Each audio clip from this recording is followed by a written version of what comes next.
Welcome to A Better Divorce podcast, where we have conversations about the emotional, financial, and legal issues that are on your mind or should be on your radar if your goal is to keep your divorce out of court. I'm collaborative divorce attorney and mediator Andrea Vacca, and I know that how you divorce matters to your long-term well-being. That's why it's my mission to help you have a better divorce with as little acrimony as possible, so that you can create the best life possible on the other side of your marriage. Hello, everyone. I'm so happy to welcome Ivy Menchel today to A Better Divorce podcast. Hi, Ivy. Hi, Andrea. For everyone, I want to let everyone know Ivy is a certified financial planner and a certified divorce financial analyst. And as I believe you have at least as much experience as I do, about 30 years in the business at this point. Who's counting? But yes. And Ivy's also certified as a holistic financial coach and an exit business consultant. So Ivy, so glad you're here and that you're going to be able to join me today as we talk about how emotions and money can impact a divorce. And you're one of the best people I know to talk about this. So I'm thrilled that you're here today. I mentioned that you're a certified divorce financial analyst, which we also call CDFA, and a certified holistic financial coach. So can you tell us a little bit more about what those certifications even mean? Yeah, sure. So, when people are going through divorce, divorce is a legal process that has financial and emotional implications. And people immediately, people immediately think that they need an attorney or a mediator, but they also need a financial professional to help them really sort through the financial issues, right? They need to have a good understanding of their situation and get clear on what their goals are, what they need to accomplish, so that they can have a better life post-divorce. So we're really helping them focus on the finances. And then, of course, because it's emotional, sometimes we bring in other professionals to work on that, but we won't go into that today. Okay. And then, as a holistic financial coach, I believe it's so important to have a good understanding of what your goals are, what your values are, what's important to you when it comes to money. So just another way to help clients drill down a little deeper into those areas. Right. Because, there's so much, we give money so much meaning. We give, there's so much emotions around money. And in any divorce, there are facts and there are feelings. And it could be with regard to the children, it could be with regard to your future, it could be regards to money. But what are some of those feelings and emotions around money that you see that could get in the way of someone being able to make a smart decision with all the other things they have to decide in their divorce? What comes up in your world? Yeah, so I think probably one of the biggest emotions is fear. And the underlying fear is, am I going to be okay? That's really what it is. But how does it portray itself? How do you see it? And so for the moneyed spouse, you see that they're afraid they're so fearful of giving more. So they put up a wall. They're both afraid that they're not going to have enough. But and then I never really thought about it till just now, but they're really experiencing the same thing from different sides. Right. So, what can I afford to give, or what do I need, and how will I be okay? And will my family be okay? And will I be a bag lady, which is a really big fear for a lot of women. Yeah. Living under the proverbial bridge. Yeah. Living out of the bag. And for the spouse who has more money, having goals that they always had. They imagined their life a certain way and they were starting to build that wealth. And then to think about, I'm going to give half of it away, and to see their accounts drop. It's right. Very triggering. Right. It's incredibly emotional. It's incredibly emotional. And also some of it, like the control of money.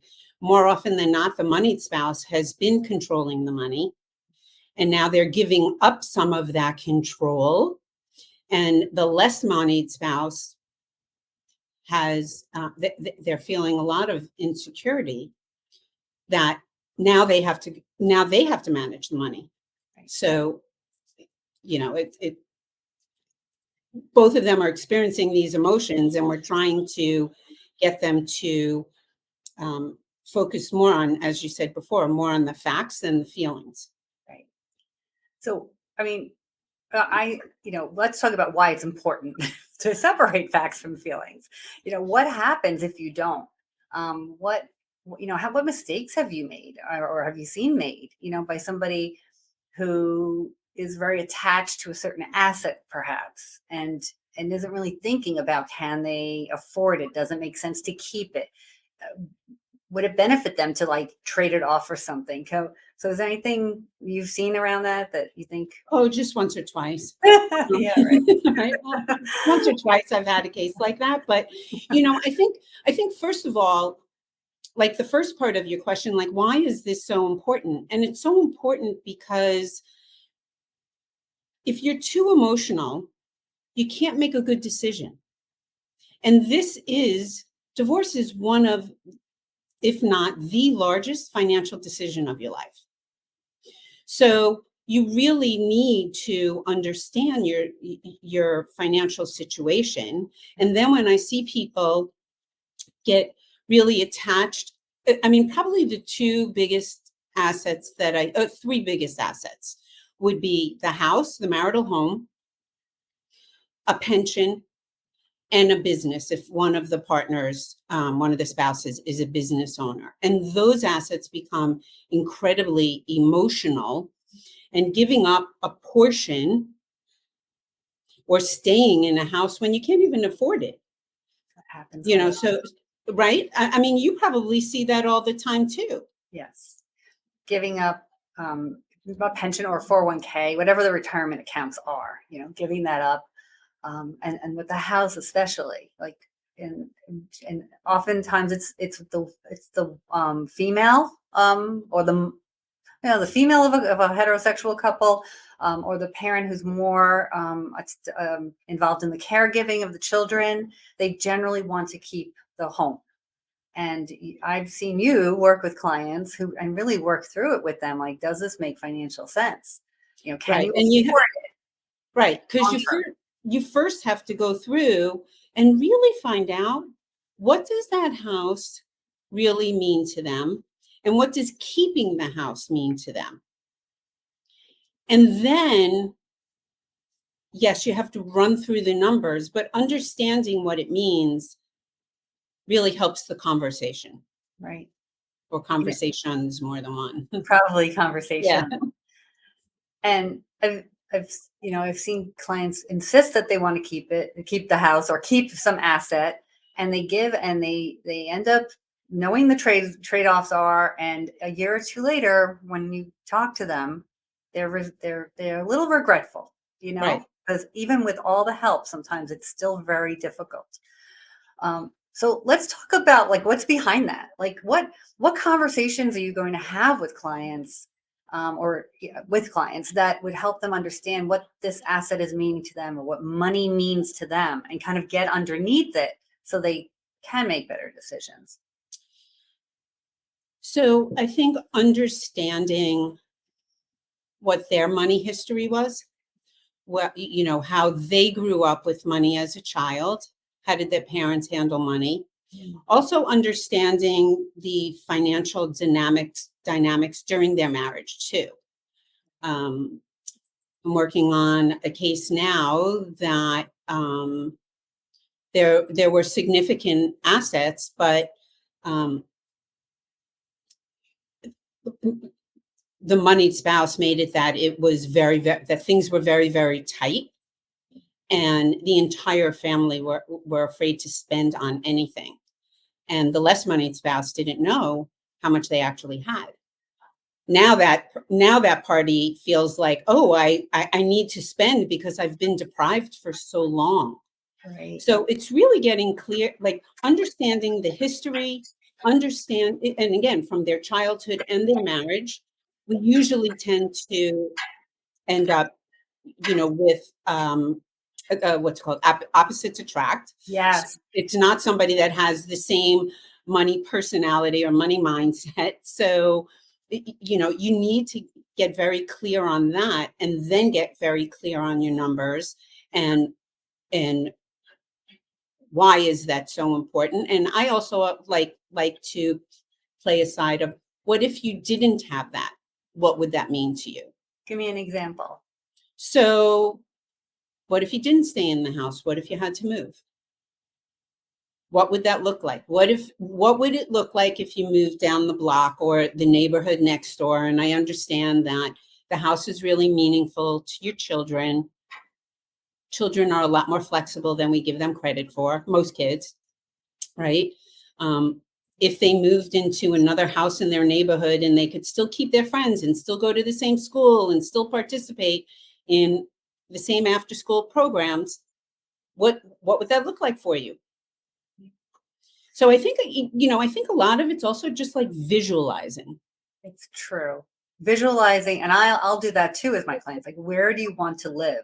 Where do you see yourself in a year or two after this is over? I'll start that conversation before they retain me. My first conversation with them, we're talking about that. Where do you want to be on the other side of the divorce? But in the process, also, as you're looking at future looking budgets, where do you want to live? How long do you think you'd want to live there? Where do you, what's happening with your career once this is all over? What do you see yourself doing? So always thinking forward, and having the financial professional also having that conversation with them, of course, so we can play off each other and help support this client to, really be thinking, looking forward and making sure they're making the right decisions now that'll get them there. Right. And that's actually why I love working on cases with you, because I think that we both have those conversations with the clients and they're looking at it from a different perspective, because, they're looking at you and they're thinking lawyer. So they're thinking of it differently. And then they're looking at me and having these conversations and they're focused on the finances, but yet we're both also bringing in the emotional aspect too. And that's really what you have to do with them. You do. And I think how we've all have our money stories from our childhood, but I think I'm glad you brought up, like, what was the money story during your marriage? And opposites do attract, the spender and the saver, and the one who hates debt and the one who's very comfortable with debt. I've had clients that had, so much money, came from very wealthy families, abhorred debt, never had it, never wanted it. And then, the client who's not making all that much is married to them and very comfortable with debt. They brought up with debt, they pay it off. It's no big deal. And so this attracts. Or they don't pay it off, which is even worse, but that's another issue. Exactly. So so they could cause a lot of stress though. Like, sometimes these can balance each other out, these ways of looking at money, and those marriages you never hear about, they're fine. But when the marriage ends, and that has been their experience of very different views on money, and one was a stronger force, and the other one had to go over to that side. Right. Now they can break through in whatever way it is. I think we see that a lot too. And it's kind of like it's traumatic, like unwinding in a way of kind of getting out of that mindset that you were in, when it wasn't really your natural way of being in the marriage. It wasn't comfortable for you. Right. But you felt like you had to acclimate, and that was, or compromise. And now you can be once you have transitioned to your next chapter, you can be more of who you are, which is comforting, but yet you still have to be financially aware, because for some people, this is all you're going to have. So you can't lose sight of that either. But older, people who are divorcing later in years, this is all you're going to have. Sometimes there's not a lot of earning years left, or you never did work, depending on what you did. And that's very frightening too, to know you'll have complete control. And you really have to make some smart decisions. But that's why having this team, around you is going to be so important. It's the only way to work. It is. It really is. And I know we both agree on that. Yeah. You made it, you said like this is one of the most important financial decisions that you'll ever make, or situations you'll find yourself in. And what's different about divorce, it's like all at once. Done. Right. You are getting divorced, and all these financial issues are coming up at once. It's not like we're buying a house, we're saving for a house, we're getting the mortgage. Like there's like incremental growth in all the other financial areas of your life. And then this is, and even building up debt, we're paying off debt. This is just such a sudden occurrence. So, And they're dealing with so many things at one time. So to your point, they're not just dealing with the finances of the divorce. They're also thinking about like where I'm going to live. What about my kids? Working on the parenting schedule.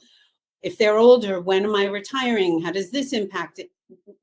So there's so many different things going on at one time. And I don't have to tell you this, it's challenging sometimes to get them to focus and to really take a look at all of the facts. I love the facts and feelings, what you said before. I hope you don't mind that. I'm going to have to borrow it. No, let's talk more about it. I mean, a lot of people will stick their heads in the sand and not call them the ostriches. Ostrich, yeah. I think I wrote a blog about it. If everyone wants to see that. It's just so scary that they won't do anything. Yeah. They don't want to deal with it. They won't look at their numbers. They won't get you the budgets. You'll get them back what they gave you. They won't review it. You have to like keep calling, right? So there's avoiders that deal with the feelings that way. Right. So they never even get to see the facts. Like how do you deal with that on your side? Oh, if I'm, I can be like a pleasant pain in the butt. So, yeah, like that's my role. So somehow or other, they have to sit down and look at it. And I tell them that they, will work through so that they're not going to a meeting without having that knowledge, and knowledge is so important. I don't want to say that that's the only way to take the emotion out of this, because look, it will be emotional no matter what. But really understanding what your income is, understanding what your assets are, your liabilities, your spending, how much do you need to maintain your lifestyle? Understanding all of that helps build confidence and helps reduce that emotion, that fear from both sides. Yeah. I think on the sometimes the clients, there are these very typical patterns we see. So the client, the person who's making a lot of money, more money, maybe supporting the home more than the other, wants to knows exactly what they want to do. They tell you that they have it all figured out. Yeah, they have it all figured out. Here's my spreadsheet. I know how we're going to do it. This is what she needs or he needs. This should work. Can we just start there? And then you have the other person who doesn't want to look at anything at all. And we have to slow that person down who's ready to make a proposal. Yeah. And we have to move the other person, the other, spouse forward and support them and help them. And so we have to bring these two together. Yeah. Right. And that's a big challenge of our work, I think, as a team. And I was just going to say, I think that's why it's so important to have the team. And I also think that's why it's so important for the team to be in sync with each other, because one of the team members could say, well, look, they made a proposal and let's just move ahead with it. And it's like, no, we need to slow down and make sure that both parties are okay with it. And, I have a case right now that was exactly it. The money spouse came with, this is what we should do. Yes. And I have those people, those clients come to me. I'm like, and I say, okay, this is great. We may end up there, but we need to gather a lot of information for it. We need to get those facts out so that everybody's comfortable with where we are and where we could possibly be. And I don't know. It's so interesting, the work that we do. But once you help somebody understand what the facts are, and you've worked with them, like, what do they do? Like, what do you advise them to do in talking to their attorney or to their, to friends or families or to their other advisors about what they need? Like, is there anything from the work that they're doing with you, then to support them in the other conversations they need to have? How do you do So that? first of all, I tell them to not have the conversations with like their friends and family, because the chorus in the background is going to, not always, but could very well like undo some of the good work that we've done as a team. So I think it's really important. You assembled this team for a reason, and you should utilize the professionals for a reason. So I think that, yeah, I think, I know I feel like a broken record, but I feel that it's so important to really understand what's like, where your values are and what's important to you, and how, like, and trying to like just visualize it, and really, I do like try to have clients think about the difference between their wants and their needs. And I think that that's one of, I think that that's a major focus of our work. You don't want them, I need to, spend $30,000 a year on vacation, when, by the way, during their marriage, they maybe like went on like one vacation a year for $5,000, and like like what's the need? So I think it's just really, it's peeling off the layers of an onion, while always going back to why. Right. The question why. And the what do you want and need also can be the opposite. Oh, I only need, I'll be fine in a 1-bedroom Oh, apartment. yeah. No, you won't. You Right, have 2 children. You're going to right, need, and they're a boy and a girl, and they're getting older, and you're going to need a sufficient room for them, and you cannot be sleeping on the couch every time they're with you, right? Like exactly. that. Don't undercut yourself. Right. Um, Or what about when they're a little bit older, and okay, they may be getting married and you have grandchildren, like, yeah. So it's kind of like sitting down with clients and playing through those different scenarios, and what does it look like? yeah, You know, really making them think it through. they can't always see it. That's why they need us to Yes. help them with that.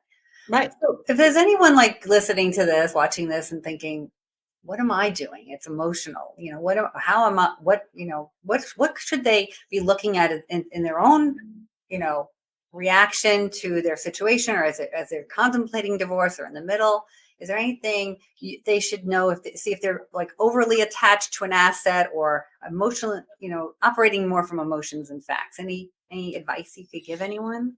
Yeah. So I'm a big believer in deep breaths, and I Okay. know that sounds silly, but it calms your body down, so you can say, what am I reacting to right now, and what am I thinking? Is this truly what I want? Is this truly what I need? I think it's, how did I acquire this asset? Let's say, um, why is it so meaningful to me? What would life look like either without it, or with half of it, or and whatever the right number is? um, and how else can I support myself, and have my needs fulfilled, and yet keeping an open mind? And that's really, it's so critical to come to this process with an open mind. And I'm sitting here thinking, like, so a lot of these questions probably don't sound like financial questions, but they're more emotional questions, which, by the way, my undergraduate degree is in psychology. That's And right. I That's why I practice, want. I practice it every day. I knew that. I knew that. And that's why I think you're so interested in this idea of money, the meaning of money, and Mhm. how it affects people in their investments. Because I know that's, you're a wealth advisor, you do that. And then Right, the divorce planning, it, right. it plays into both sides. So I don't know. So is there anything else that I didn't ask you, Ivy, that you think, you'd want people to think about as they're contemplating divorce, I or in think the middle of it? Yeah, I think it's really important. Like, I think it's really important to understand, um, your money history, right? Like my family dynamics when I was growing up, I had one parent that was financially responsible. I had another parent that wasn't necessarily financially responsible. Like, how did that impact me? I look at my brother, and in a lot of ways, we're very different when it comes to money. We certainly grew up in the same household, but the way we interpreted our parents' relationship and their relationship with money and how they handled finances, it displays itself differently. So I think it's so important to understand who you are, what's your money profile, what's your money mindset. And it's so important to me that I even created a workbook that helps people get in touch with what money means to them, because money impacts every single thing, that we do in life. Wow. So this workbook, what would someone find if they did some of the worksheets or Um, work in it? I don't know. You tell me. You've done it. I haven't seen it in a little while. Yeah, I So think. Go thinking ahead. about their family history Yes. around money and their experiences and what's actually happening and Yeah, it takes you through your childhood into adulthood. If you're a business owner, it also ties in how you manage your business and what that means to you based on who you are. There's also a section about the legacy that you want to create. And I mean, I know we're talking about divorce, but also like what kind of legacy do you want to leave behind? What are the values that you want to pass on? right. So, and again, because money impacts, comes into our lives every single day. Think about it. You wake up, you go downstairs, you get a cup of coffee, or there's a financial decision every single day. Right. Am I walking, taking the bus, Yes. taking Uber? Right. You know, No you know, Ubers. no, Walk. Take the bus. Says the financial planner. Right. that's so funny. Okay. Well, yeah, the coffee that you're drinking, and I think that even in divorce, what legacy do you want to leave your children? I mean, I have clients who say we want to leave our house to our children. Right. That's a lovely thought. But you are ending your marriage, and who Yeah. says your two children who have their own lives will even want your apartment? Like, Oh, how but about we've spent every summer out here, and they want the house. Really? Have you even asked them? yes, And don't ask them, because I don't think it should be part of the divorce process. right? And if they're adults, maybe they want to start sharing the cost of it. I don't know, but I there are like these your thinking. assumptions, and when I hear that, oh, we want to leave our home to our children, and I can see they probably can't afford that. I'm absolutely advising them to sit down with someone like you to Right. make sure this makes sense. Right. So I mean, and I'm sure you see that all the time. I do. I a lot around leaving homes for children. I don't know, and adult children. Yeah. It's very interesting. Maybe it's a New York thing. Like, I don't know. It's hard to buy an apartment in New York, so people. That's very funny. I don't know if this happens in other parts of the country. No, I talk to other financial professionals around the country too, and I think because a home represents so many different things, it's where so many of their experiences and their memories happen, and I think that's why it's so hard to let go of that. Yeah.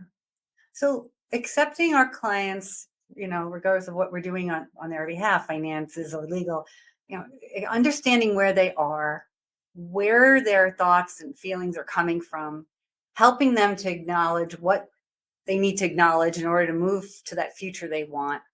It's a process, and they need help moving to, and we have to respect where they are and where they want to be Right. and help them shine a light really on that path for them. Because if we don't, they go off over here. Like they don't know where they're really Right. going. Right. And So I that's think to your point, yeah, I think that's one of our biggest roles. right. It is. Yeah. Because they're so emotional, they can't, understandably, it's hard to think it through. So, well, thank you. This was so good. I'm so glad we get to talk about this. But as my final question that I ask all my guests is, what is your one better divorce tip? So I would say I'm going to break it into two parts. Is first to really know what's important to you, and then to know your numbers. You need to know your numbers. And that means, as I said before, income, assets, liabilities, and spending. You need to know those so that you can go to that negotiation table with confidence so that you can have a better divorce and have a more comfortable life post-divorce. So that's my tip. 2 parts. Thank you, Ivy. And Thank so you, where Andrew. This was great. Yeah, it was great. And how can people find you? And what about that workbook you mentioned? Can people get a copy of that? Yeah, let them email me, ivy@familywealthpp.com, or my phone number is 212-244-4702. And they can always go to my website to familywealthpp.com, and that's 2 P's like in Peter. Okay, and PP stands for Planning Partners. Yes, Family Wealth Planning Partners. Thank you. Familywealthpp.com. Okay, Yes. thanks, Ivy. Thank you, Andrea. This was great. Thank you so much. Thank you. Bye. Bye. This has been another episode of A Better Divorce Podcast. Thank you for tuning in, and we will catch you on the next episode. You've been tuning in to another episode of A Better Divorce Podcast with Andrea Vacca. Thank you for subscribing, leaving your positive comments and reviews, and sharing the show with others. You can watch episodes at vaccalaw.com, YouTube, LinkedIn, and Facebook. And you can listen through Apple Podcasts, Spotify, Google Podcasts, and more. Bye for now, and remember, you can have a better divorce.